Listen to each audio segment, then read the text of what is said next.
Happy Sunday Bayang Kristano, araw ng pagkabuhay. Yung ano ng linggo, April 5, 2026 at meron tayong 8 races, no? Start time natin 3 o'clock ng hapon. Walong karera, medyo tingin ko mas okay tong lineup at ng araw ng linggo kaysa dun sa bukas sa araw ng Sabado. So sa mga gusto talagang mga rera para sa araw ng Sabado, advice ko lang hinay-hinay. Kung kaya makapag-pass ngayong araw ng Sabado sa Sabado, pass na muna po. Mahirap po talaga, super. Ngayon kung talagang hindi nyo po ano yung kate, no? Dahil nga passion po natin yan, libangan po natin, barya-barya lang po ang itaya natin. Nasabi ko na sa inyo kasi grabe po ang hirap ng karerang ng Sabado. Race 1 pa lang, pinili ko mga 7 pa yata na may panalo. So, race 1 and race 2, sobrang hirap po talaga ng karera para sa araw ng Sabado. Anyway, dun sa mga nag-PPM at gustong makasali sa aking group chat, no, na 300 per month, PM lang po ako sa messenger ko at agad naman po ako magre-reply. Refundable naman po yan within 7 days pag hindi nyo po nagustuhan yung yung sitwasyon dun sa group chat, no, o hindi nyo nagustuhan yung mga tips na inilalatag ko, mga latest info, latest review, pwede ko naman po ibalik yung pera po ninyo. Okay, start na po tayo. Race number 1, araw ng pagkabuhay ni Panginoong Kristo. MMTCI Summer Racing Fest Stakes Race 1, 4-year-old imported horses. Yan. Ang distansya natin kagad, milya, no? 1,600 meters. Dito meron tayong 8 runners, bayang karerista. First choice ko rito, numero 5, Princess Claudia, sakay ni JRD Ocampo ni Abu. Ganda ng tinakbo nakaraan nito. Photo finish Katis Damun, no? Princess Claudia. Mabilis na kabayo rin to eh. Kaya nang nakaraan parang dahil nga maraming mabilis, sinunod lang po yan si Princess Claudia. Ganda naman po ng tinakbo. Ganda rin po layo yan. Numero 5, Princess Claudia. First choice ko yan. Second choice ko yung numero 2, Lisca Bianca. Doon naman, maganda rin kabayo po at saka kapatid ni top customer sa tatay. Candy Right po ang sire niyan. Okay, start na tayo sa race number 2, bayang karista, isang rating base, class 4 of 42 to 56 points split group. Bisa ng winner take on. At dito meron tayong 10 runners, bayang karista. First case ko rito, imported number 1, American Paria, sakay ni Jackie J. Sego Jr. Ganda na yung pwesto kasi mga nakaraan puro outer number siya, no? 13, 12. So ngayon nasa Balya na siya, makakatipid na siya ng oras sa Balya. Ay pwesto lang po ng bata to, tingin ko malaki na po ang panalo niyan. Numero 1, American Paria, kaya yan ang first case. So second case ko, numero 10, Saratoga Cruz, sakay naman ni Uno Hernandez. Ganda rin yung numero, nasa pinakalabas ng Diremate. Okay, good luck bayang karista. Di pa tayo sa race number 3, MMTCI Summer Racing Fest Stakes Race 2. So puro 3-year-old imported horses po yung kasali natin dito. Hindi ko alam, hindi ako sure kung si Humble Kaloy imported din po, no? Anyway, dito may 6 runners po tayo, bayang karerista. Suluhin ko ito, Dito Dihado, numero 2, si Mischief, no? At tinalo ni Miss Rainbow sa PJCI po ito, 1-13.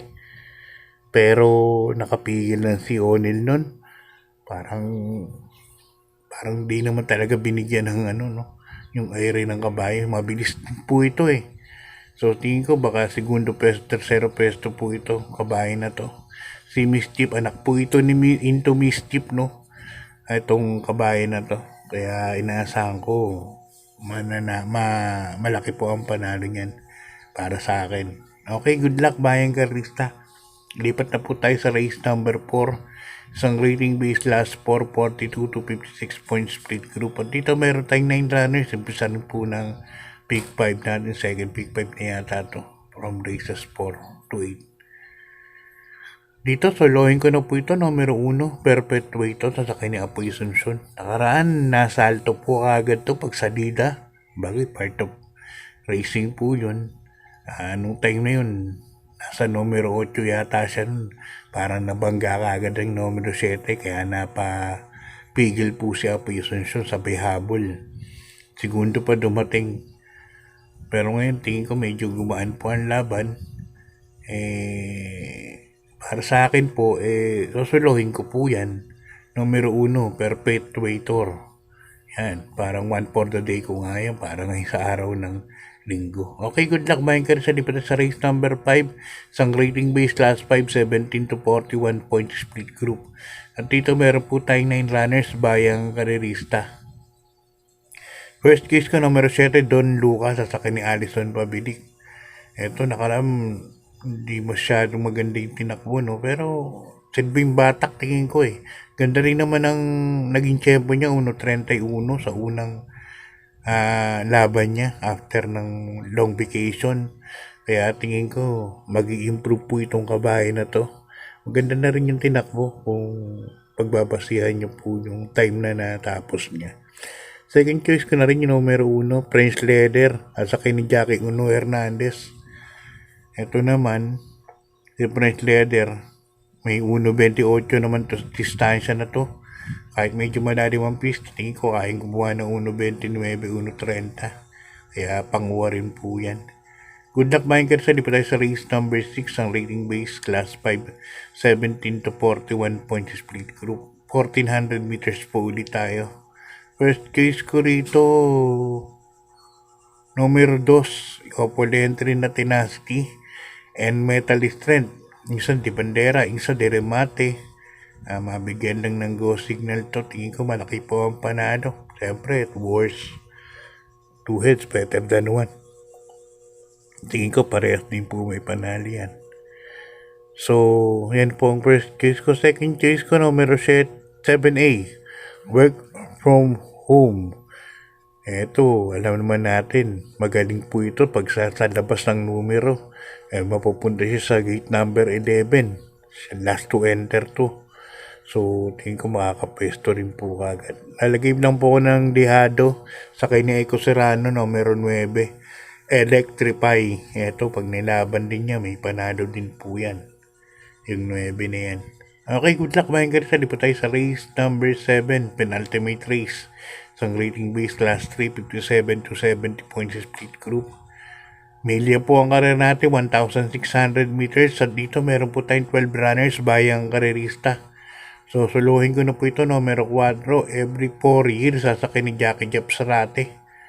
Siyempre, pag Jeff Sarate sakay ni Big Boss Game, sigurado pong yan, labas po yan. At tingin ko medyo magaan po ang laban ni every 4 years. Distansya niya rin to, milya. Dito nga tinalo sila Ace of Diamond nun eh. The Ace of Diamond, sila Hole in One. Mga malalakas po yung mga nilabanan yan. Kaya tingin ko, para sa akin lamang po ito, numero 4. Every 4 years. Okay, good luck. Bahay rin tayo sa ating last race. Race number 8, isang rating base last 4. 42 to 56 points split group. At dito meron tayong 12 runners, no? Medyo parang magulo, no? Pero tinignan ko, parang 2 horse race para sa akin to kasi yung iba hindi naman masyadong Ito yung imported, numero 7, Beautiful Liana, sa ni Saspare Jr. Nagaling sa mahabang pahinga, nag-barrier, medyo maayos naman po yung tempo niya. 1.14 sa 1,200 meters. Respetado na rin po yung time. Kaya yan ang napipisil kong first choice dyan. Second choice ko na rin yung numero 8. Cluster. Sakay ni Jackie Apoy Asuncion. Yan, baka pipilit iuna. Matapang sa unahan to eh. Numero 8, Cluster. Kaya para dito sa ating last race, 7 and 8 po ko. Beautiful yan ang cluster. Yan, advice ko lang po ulit sa inyo. Sa araw ng Sabado, hinay-hinay lang po. Tingin ko nga baka mga 2 dihado, 3 dihado mag-carry over po. Unless na lang talaga kung mayroong mga players po na talagang pagkagastusan ng kapital yung karera ng Sabado. Okay, God bless po, good luck. Maraming salamat.